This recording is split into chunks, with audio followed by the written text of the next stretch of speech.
காலுக்காகத்தோட மனைவி கோரிக்காகம் கொஞ்ச நாளைக்கு முன்னால ஒரு விபத்துல இறந்துருச்சு. காலுக்காகத்துக்கு எந்த குறையும் இல்ல. ஒரு பெரிய கொய்யா தோட்டம், ஒரு மாம்பழ தோட்டம், 2 பெரிய வீடு, இது இல்லாம நிறைய சின்ன வீடுகள் வாடகைக்கு விட்டு இருந்துச்சு. இவ்வளவு இருந்தும் மனைவி இறந்ததுக்கு அப்புறம் காலு மேல அன்பு செலுத்துறதுக்கு மட்டும் யாருமே இல்ல. காலுக்காக என்னைக்கு தான் பையன் ஜக்குவுக்கு கல்யாணம் பண்ணி வச்சதும் அன்னையில இருந்து அவன் மனைவி பேச்சையே வேதமும் பதிக்க ஆரம்பிச்சான். அப்பா, உங்ககிட்ட எத்தனையோ தடவை சொல்லிட்டேன், அப்படி இருந்தும் இன்னைக்கு காலையில இவகிட்ட சண்டை போட்டிருக்கீங்க. ஏண்டா ஜக்கு, ஒரு கிளாஸ் தண்ணி குடுமான்னு கேக்குறது ஒரு சண்டையாடா? என்னங்க, ஒரு கிளாஸ் தண்ணி மட்டும் கேட்டா பரவாயில்லங்க, இதை எடு அதை எடுன்னு ஏதாவது கேட்டுக்கிட்டே இருக்காரு. என்னால ஒரு சீரியல் கூட முழுசா பார்க்கவே முடியல தெரியுமா? நிறைய சொத்து சேர்த்து வச்சு உங்க 2 பேரையும் உட்கார வச்சு சோறு போட்டா இப்படி தாண்டா இருக்கும். நீங்களே போய் அலைஞ்சு திரிஞ்சு உணவை தேடி பார்த்தா அப்ப தெரியும் வழி. சின்ன வயசுல இருந்து உட்கார வச்சு சோறு போட்டுட்டு இப்ப திடீர்னு இப்படி பேசுனா என்ன அர்த்தம்? இப்படி பேசுறீங்க, சின்ன வயசுலயே தனியா எங்களை உணவு தேட விட்டுருக்கணும். எல்லா குழந்தைங்களோட அம்மா அப்பாவும் தங்களோட குழந்தைங்களுக்காக சொத்து சேர்த்து தான் வைக்கிறாங்க. என்னமோ இவர் மட்டும்தான் புதுசா செய்யற மாதிரி பேசுறாரு பாத்தீங்களா? எல்லா குழந்தைகளும் எவ்வளவு வளர்ந்தாலும் அம்மா அப்பாவுக்கும் மரியாதை கொடுப்பாங்க. உங்களை மாதிரி எடுத்தெறிஞ்சு பேச மாட்டாங்க. அது சரி, இங்க ஒரு மசால் தோசை பார்சல் வாங்கிட்டு வந்து வச்சிருந்தேனே, அது எங்க? அதுவா மாமா, மதியானம் சாப்பிட்டது செரிக்காத மாதிரி இருந்தது. இத சாப்பிட்டாலாவது செரிக்குமான்னு நினைச்சு நான் தான் சாப்பிட்டேன். கெட்டுது போ.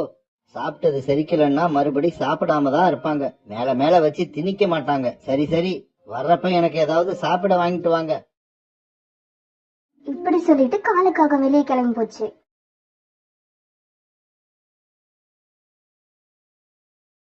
காலண்ணா, என்னாச்சு? ஏன் சோகமா இருக்கீங்க? அதை என்னன்னு சொல்லுவேன். என் மகனும் மருமகளும் என்ன ரொம்ப படுத்தி எடுக்கிறாங்க. எனக்கு ஒரு கிளாஸ் தண்ணி எடுத்து கொடுக்கறது கூட அவங்களுக்கு பெரிய வேலையா தெரியுது. நான் ஒரு வார்த்தை பேசினா என் மருமகன் 100 வார்த்தை பேசுறா. காலு, கோரி உயிரோட இருந்தப்ப தினமும் அவங்க கிட்ட சண்டை போட்டுக்கிட்டே இருந்தியே, இப்ப தெரியுதா கோரியோட அருமை? கோரி கிட்ட தினமும் நான் சண்டை போட்டது உண்மைதான். ஆனா அந்த சண்டையெல்லாம் ஆரம்பிக்கிறதே கோரி தான். அது தெரியுமா உங்களுக்கு? ஆனா கோரி அக்கா உயிரோட இருக்கப்ப உங்களை இப்படி சோகமா நாங்க பார்த்ததே இல்லையே. அதுவும் உண்மைதான். என்னதான் சண்டை போட்டாலும் எனக்கு எந்த நேரத்துல எது செய்யணுமோ அதை கரெக்டா செஞ்சிடுவா. காலு பையா, உண்மையை சொன்னா உங்க பையன் ஜக்கு வயசுல பெரியவங்க யாருக்குமே மரியாதை கொடுக்க மாட்டான். உங்களுக்கு மட்டும் எப்படி கொடுப்பான்? அன்னைக்கு சாயங்காலம் ஆச்சு. 3 பேரும் அவங்கவுங்க கூட்டுக்கு பறந்து போனாங்க.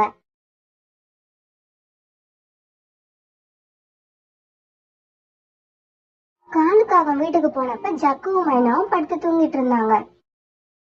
என்ன, எனக்கு எதுவும் சாப்பிட வாங்கிட்டு வரல? இங்க பாருங்க மாமா, இன்னைக்கு நீங்க பசியோட தான் இருக்கணும். உங்ககிட்ட எத்தனையோ தடவை சொல்லிட்டோம், கொய்யா தொப்பையும் மாந்தோப்பையும் என் வீட்டுக்கார் பேர்ல எழுதி வைங்கன்னு. நீங்க வேணா எழுதி வச்சு பாருங்க. அப்புறம் என் வீட்டுக்கார் உங்களை எப்படி தாங்குறாருன்னு. உங்களை உட்கார வச்சு வகை வகையா சாப்பாடு போடுவாரு. என் சொத்துல இருந்து 1 ரூபா கூட உங்களுக்கு கொடுக்க மாட்டேன். பெரியவங்க கிட்ட எப்படி மரியாதையா நடந்துக்கிறதுன்னு தெரியல. இந்த லட்சணத்துல சொத்து வேணுமா? சொத்து? மாமா, நீங்க செத்ததுக்கு அப்புறம் எல்லா சொத்தும் எப்படியும் எங்களுக்கு தான் வரப்போகுது. அதை நீங்க உயிரோட இருக்கிறப்ப உங்க கையாலேயே கொடுங்க. அப்புறம் பாருங்க, உங்களுக்கு சகல மரியாதையும் கிடைக்கும். ஓஹோ, அப்ப நீங்க 2 பேரும் என்னோட சாவதான் எதிர்பார்க்கறீங்க. உங்க எண்ணத்தை மாத்திக்கிங்க. நான் அவ்வளவு சீக்கிரமா சாக மாட்டேன். சாகறதுக்கு முன்னாடி உங்க 2 பேரையும் ஒரு வழி பண்ணிட்டு தான் சாவேன். இருங்க, நான் என்னோட அண்ணனை போய் பாத்துட்டு வந்து உங்களை வச்சுக்கிறேன். இப்படி சொன்ன காலு கோபமா வெளியே கிளம்பி போச்சு. ஜக்குஜி, உங்க அப்பாவோட அண்ணனே இன்னும் உயிரோட இருக்காருன்னா உங்க அப்பா இப்பத்திக்கு சாக மாட்டார். என் அப்பாவோட அண்ணன் எங்க அப்பாவை விட மோசமானவரு. தம்பி வாடா வா. என்னடா உன் கண்ணுல கண்ணீர் வருது? என்ன தன்ன சொல்றது? என்ன சுத்தி நடக்கிற எதுவுமே சரியில்லை. என் மனைவி கோரி இருந்ததுல இருந்து என் மகனும் மருமகளும் நான் எப்ப சாவுவன்னு பாக்குறாங்க. ஒரு சின்ன வேலைய கூட எனக்காக செய்யறதில்ல. உன் மகனும் மருமகளும் உன்னை மதிக்கல, அதுதானே உன் பிரச்சனை. நான் சொல்றபடி செஞ்சா அவங்க 2 பேரும் உன் காலடியில கிடப்பாங்க. அப்படியா? அதுக்கு நான் என்ன செய்யணும்? அதுக்கு நீ இன்னும் ஒரு கல்யாணம் பண்ணிக்கணும். என்னது கல்யாணமா? அதுவும் இந்த வயசுலயா? இந்த வயசுல கல்யாணம் பண்ண கூடாதுன்னு யாருடா சொன்னது? வந்து பொண்ணு கிடைக்கணும்ல, அந்த வேலைய நான் பாத்துக்கிறேன். எனக்கு தெரிஞ்ச பொண்ணு ஒண்ணு இருக்கு, அவளை மட்டும் நீ கல்யாணம் பண்ணிக்கிட்டா உன் மகனையும் மருமகளையும் அவளே அடக்கி வச்சிருவா. காலுவுக்கு தன்னோட அண்ணன் சொல்றது இப்பதான் கொஞ்சம் கொஞ்சமா புரிய ஆரம்பிச்சது. அந்த பொண்ணு என்ன கல்யாணம் பண்ண ஒத்துக்குமா? நான் தான் சொன்னேனடா, அதெல்லாம் நானே பாத்துக்கிறேன். நீ இனிமே வீட்டுக்கு தனியா போக மாட்ட, மனைவியோட தான் போவ. வா, உன்னை பொண்ணு வீட்டுக்கு அழைச்சுக்கிட்டு போறேன். இப்படி சொன்ன காலுவோட அண்ணன் காலுவை அழைச்சுக்கிட்டு பொண்ணு வீட்டுக்கு போனாரு. நீனா, நான் உன்கிட்ட சொல்லி இருந்தேன்ல, அந்த காலு இவன் தான். மனைவி கோரி இறந்தத உங்க அண்ணன் என்கிட்ட சொல்லியிருக்காரு. எங்க அண்ணன் உன்னை பத்தி இப்பதான் எல்லாத்தையும் சொன்னாரு. நீயும் பார்க்க அழகாதான் இருக்க. என்ன கல்யாணம் பண்ணிக்க உனக்கு சம்மதமா? எனக்கு எல்லா வசதியும் இருக்கு. என்ன கொஞ்சம் வயசு அதிகம், அவ்வளவுதான். வயசால என்ன வந்துட போகுது? காலம் பூரா உட்கார்ந்து சாப்பிட சொத்து தான் வேணும். அது உங்ககிட்ட நிறைய இருக்கு. உங்களை கல்யாணம் பண்ண எனக்கு முழு சம்மதம். அப்புறம் என்ன, நாளைக்கு காலையில ரீனாவை கல்யாணம் பண்ணி கையோட அழைச்சுக்கிட்டு போயிடு.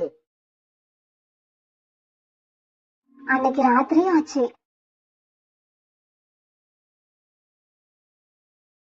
என்ன உங்க அப்பாவை இன்னும் காணோம்? ராத்திரி ஆயிடுச்சு. உங்க பெரியப்பா ஏதாவது மோசமான ஐடியா கொடுத்திருப்பாரோன்னு பயமா இருக்கு. நீ வாய வச்சுக்கிட்டு சும்மா இருந்தா தானே வாய்க்கு வந்தபடி அவரை திட்டிடுற. நீ வேணா பாரு, ஒரு நாள் இல்ல ஒரு நாள் அவர் நம்மள இந்த வீட்டை விட்டே வெளில அனுப்ப போறாரு. கிழவ சாக மாட்டார் போல இருக்கு. இன்னும் எவ்வளவு நாள் தான் நம்ம உயிரை எடுப்பாரோ? இப்படி பேசிக்கிட்டே 2 பேரும் தூங்கிட்டாங்க. மறுநாள் பொழுது விழுந்துச்சு. காலு, இந்த தலப்பாகை எப்படி இருக்கு? அண்ணா, ஏன் இந்த தலப்பாகையில இருந்து ஒரு கெட்ட நாத்தம் வீசுது? ஓ, அதுவா? இது நான் என் கல்யாணத்துல வச்சிருந்தது. அதுக்கு அப்புறம் இத நான் வாடகைக்கு விட்டுகிட்டு இருக்கேன். சரி, வாங்க போவோம். அங்க ரீனா நமக்காக காத்துக்கிட்டு இருப்பா. இப்ப காலுவும் அவங்க அண்ணனும் ரீனா வீட்டுக்கு போனாங்க. ரீனா, நீ உண்மையிலேயே ரொம்ப அழகா இருக்க.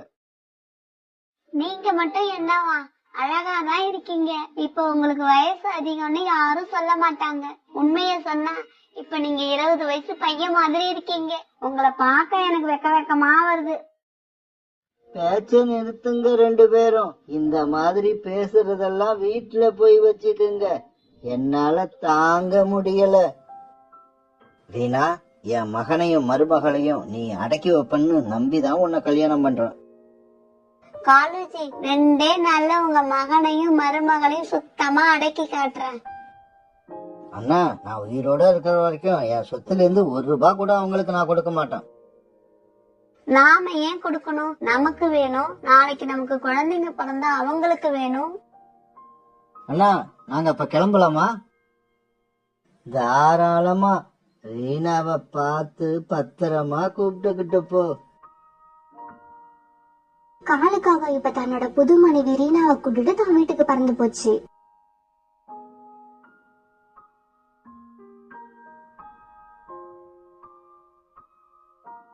இருபது வயசு பையன் மாதிரி காலுக்காக ரீனா கூட பறந்து போச்சு. வழியில ஒரு இடத்துல புறா, சோனா, கிளி 3 பேரும் உட்காந்து பேசிக்கிட்டு இருந்தாங்க. வர வர எனக்கு கண்ணு சரியாவே தெரிய மாட்டேங்குது. டாக்டர் கிட்ட போய் காட்டணும். ஏன், என்ன ஆச்சு? அங்க ஏதோ ஒரு புது கல்யாண செடி பறந்து வர்றது என் கண்ணுக்கு காலு யாரையும் கல்யாணம் பண்ணி அழைச்சிட்டு வர மாதிரி தெரியுது. கிளி, வேற யாரும் இல்ல, உண்மையிலேயே காலுதான் யாரையோ கல்யாணம் பண்ணி அழைச்சுக்கிட்டு வருது. காலு 2வது கல்யாணம் பண்ணிடுச்சா? காலு காலு கொஞ்சம் நில்லு, உன்கிட்ட ஒண்ணு கேட்கணும். இப்ப எனக்கு பேச நேரம் இல்ல. எது கேட்கணும்னாலும் வீட்டுக்கு வந்து கேட்டுக்குங்க.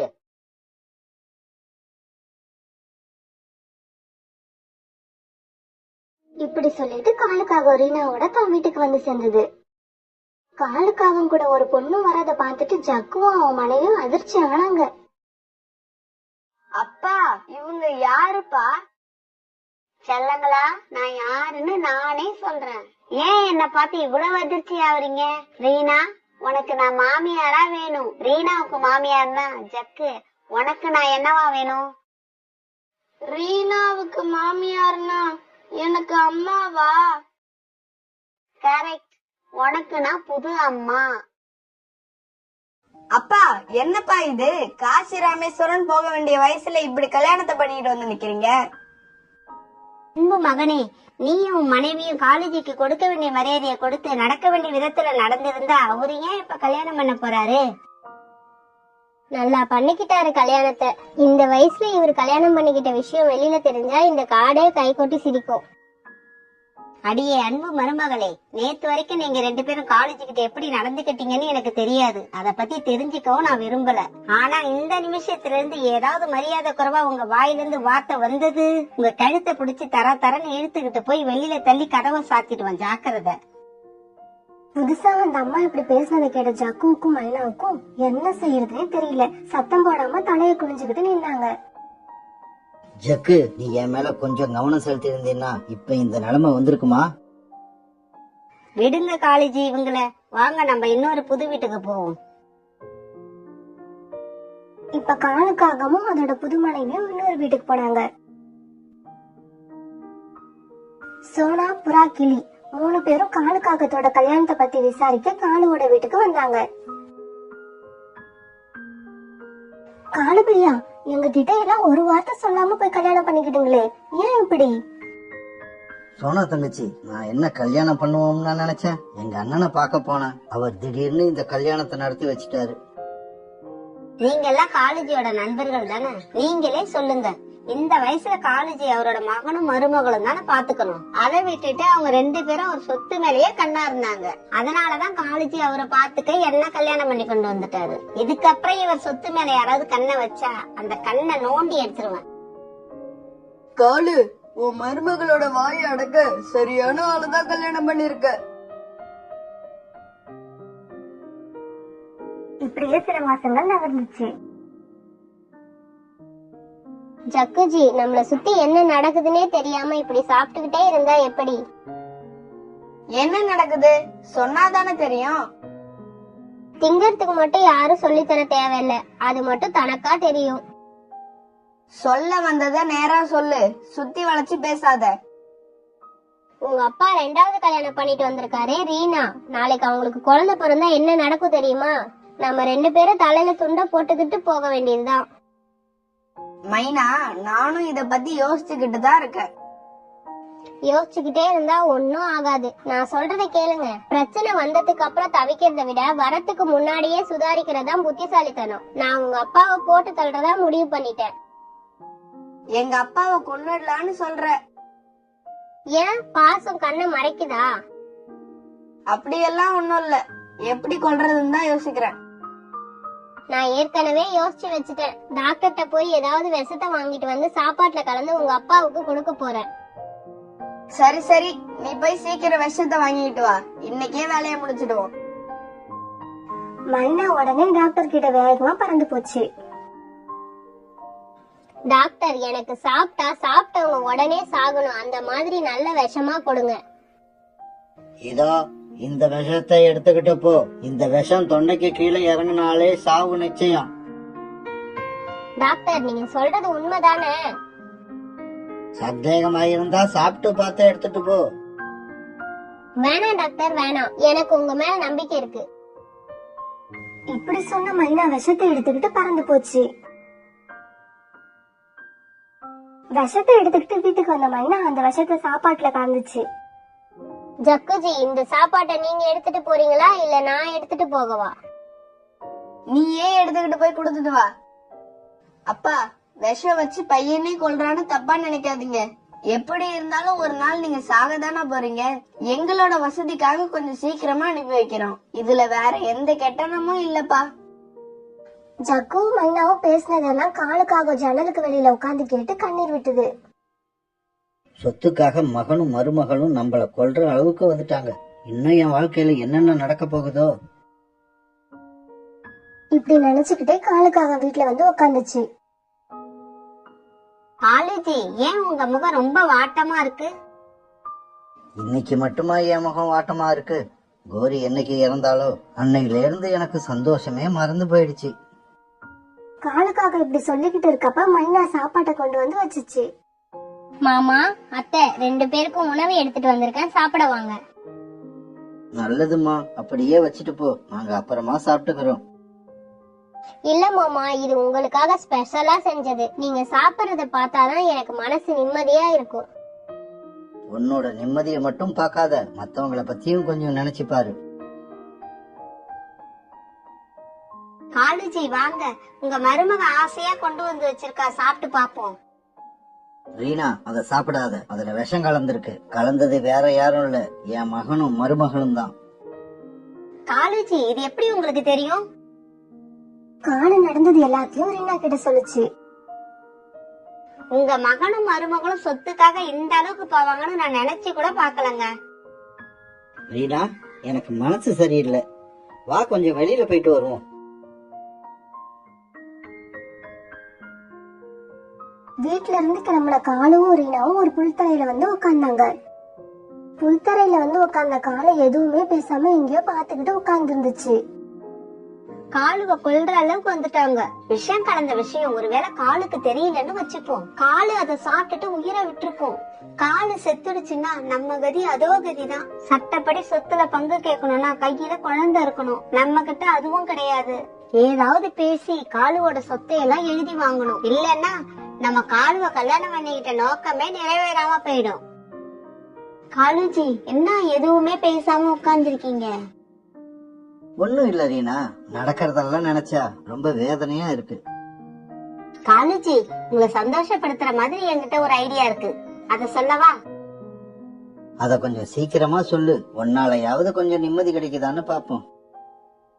இந்த சொத்தெல்லாம் உங்க பேர்ல இருக்கிறதால தானே இவ்வளவு பிரச்சனையும். அது எல்லாத்தையும் பேசாம என் பேருக்கு உயிரை எழுதி வச்சிடுங்க.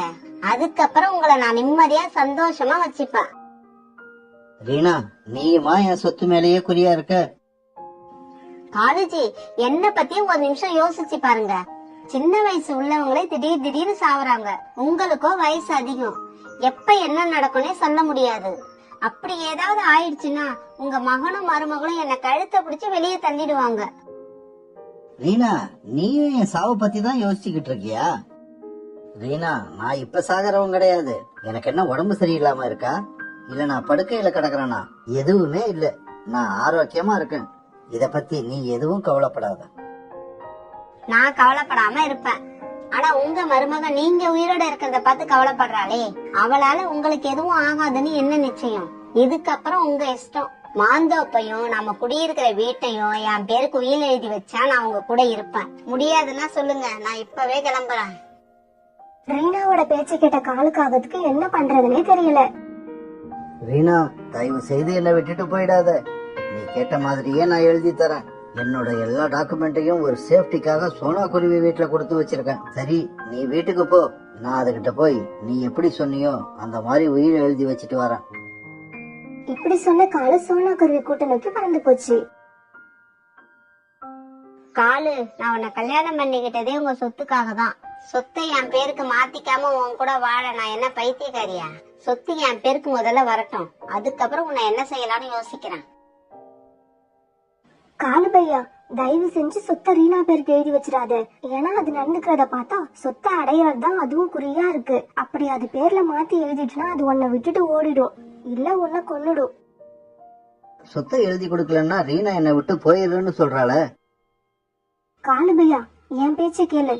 இந்த சொத்தெல்லாம் உன் பேர்ல இருக்கிற வரைக்கும் ரீனா உன்னை விட்டு கண்டிப்பா போகாது. அப்ப ரீனா கிட்ட நான் நீ சொன்ன மாதிரியே உயிர் எழுதியாச்சுன்னு பொய் சொல்லிடுறேன். நடக்கிறத அப்புறம் பாத்துப்போம். இப்படி சொன்ன காலு கிளம்பி தன்னோட வீட்டுக்கு போச்சு. காலேஜி, போன விஷயம் என்னாச்சு? ரீனா, உன் இஷ்டப்படியே எல்லாம் நடந்துருச்சு. மாம்பழ தோட்டத்தையும் இந்த வீட்டையும் உன் பேருக்கு உயிர் எழுதியாச்சு. எனக்கு அப்புறம் இந்த சொத்தெல்லாம் உனக்கு தான் வந்து சேரும். நல்ல காரியம் பண்ணிட்டீங்க காலேஜி. இனிமே பாருங்க, உங்க மருமக இவங்க 2 பேர் கண்ணுலயும் விரல விட்டு ஆட்டுறேன். இதுக்கு எந்த பதிலும் சொல்லாம காலை படுத்து தூங்கிடுச்சு. காலு, உயில் எழுதிட்டல, இனிமே இந்த உலகத்துல உனக்கு எந்த வேலையும் இல்ல. நாளைக்கு காலையிலேயே விஷத்தை வாங்கிட்டு வந்து உன் கதையை முடிச்சிடுறேன். மறுநாள் பொழுது விழுந்துச்சு. வீட்டுக்கு வெளியில உயிரோட நின்னுகிட்டு இருந்த காலுவையும் ரீனாவையும் பார்த்த மைனாவுக்கு அதிர்ச்சி ஆயிடுச்சு. என்ன 2 பேரும் உயிரோட இருக்காங்க? விஷத்தை நல்லா தானே கலந்து கொடுத்தோம். ஒரு சமயம் டாக்டர் பவர் இல்லாத விஷத்தை கொடுத்துட்டாங்களோ? அப்ப இதை விட பவரான விஷத்தை இன்னைக்கு வாங்கணும். ரீனா, நான் என் நண்பர்களை பார்க்க போறேன். நான் வர்றதுக்கு சாயங்காலம் ஆயிடும். இப்படி சொன்ன காலு வெளியில கிளம்பிச்சு. காலுக்காக கிளம்புன கொஞ்ச நேரத்துக்கெல்லாம் ரீனா டாக்டரை பார்க்க பறந்து போச்சு. டாக்டர், எனக்கு நல்ல பவர் உள்ள விஷமா கொடுங்க. அதை யார் சாப்பிட்டாலும் உடனே செத்துடணும். இப்பெல்லாம் நோயாளிங்க வர்றதை விட விஷம் வாங்குறவங்க தான் அதிகமா வர்றாங்க.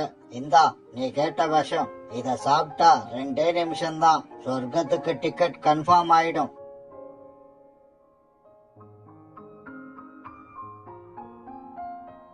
அந்த விஷத்தை வாங்கிக்கிட்டு ரீனா பறந்து போறத பார்த்த சோனாவும் புறாவும், புறா, ரீனா விஷம் வாங்கிட்டு போகுது. இது கண்டிப்பா காலுக்காக தான் இருக்கும். சீக்கிரம் வா, காலுவை போய் பாப்போம்.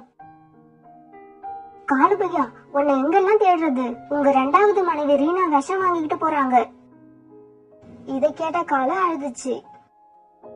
காலு பையா, இப்ப நீங்க தப்பிக்கிறது கஷ்டம்னு நினைக்கிறேன். ஒரு பக்கம் மகனும் மருமகளும் விஷத்தோட அலைகிறாங்க, இன்னொரு பக்கம் உங்க மனைவி. இப்ப என்ன பண்ண போறீங்க? சோனா தங்கச்சி, எனக்கு உன் மேல முழு நம்பிக்கை இருக்கு. நீ சொன்ன மாதிரியே என்னோட மனைவி ரீனாவும் என்ன கொல்ல முயற்சி பண்றா. என் சொத்தெல்லாம் என்ன பண்ணலாம்னு இப்ப நான் ஒரு தீர்மானமான முடிவுக்கு வந்துட்டேன். காலுக்காக புறாவையும் சோனாவையும் அழைச்சுக்கிட்டு ரெஜிஸ்டர் ஆபீஸ் போச்சு. அங்க காலு கோரிங்கிற பெயர்ல ஒரு ட்ரஸ்ட் ஆரம்பிச்சது. அந்த ட்ரஸ்ட் யாரும் இல்லா பறவைகளுக்கும் மாற்றுத்திறனாளி பறவைகளுக்கும் இருக்க இடம், உண்ண உணவு, இப்படி எல்லா உதவிகளையும் செய்யும். சோனாவையும் புறாவையும் அதுக்கு கார்டியனா போட்ட காலு தன்னோட கடைசி காலத்தை ஒரு ஆற்றங்கரையில நிம்மதியா கழிச்சது.